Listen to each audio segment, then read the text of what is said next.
Kaixo, gaurkoan telebista digitalari buruz hitz egingo dizuegu. Azken aldian, lurreko telebista digitalari buruz entzun edo irakurri duzue ziur aski. Baita honek ekarriko dituen itzalaldi analogikoarekin buruz. Itzalaldia gustatzen dinerako kanalak jasotzen jarraitu nahi izan ez gero, telebista seinalaren sistema hartzailea aldatu edo birmoldatu beharko dugu. Telebista digitala orain arte eduka da, baina 2010ko apirilaren 3an kendu egingo zaigu itzalaldi analogikoaren bidez. Telebista analogikoaren itzalaldiaren ondoren, telebista digitalak dituen onurak ezagutu beharko ditugu. Interferentzia arazorik ez daudenez, bideo-kalitatea analogikoarekin lortzen dena baina hobeagoa izango da, DVD baten parekoa.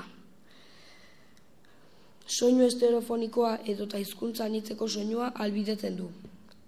Oraintxe eduki ditugun telebista mota digitalak honako hauek izan dira. Lurreko telebista digitala, sateliteak, ADSL-a eta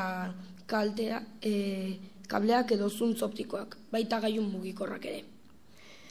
Lurreko telebista digitala 2010ko apirilaren 3aren ondoan telebista ikusi nahi izan ezkero erabili beharko dugun telebista mota bat da.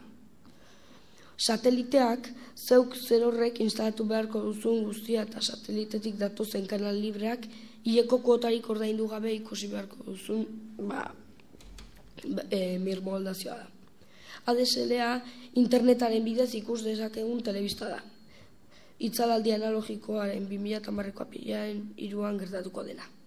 TDT satelita eta ADSL eta kablez lor dezakegun telebista ikustea, horrela lortuko dugu itzalaldi analogikoaren bidez ala ere telebista ikustea.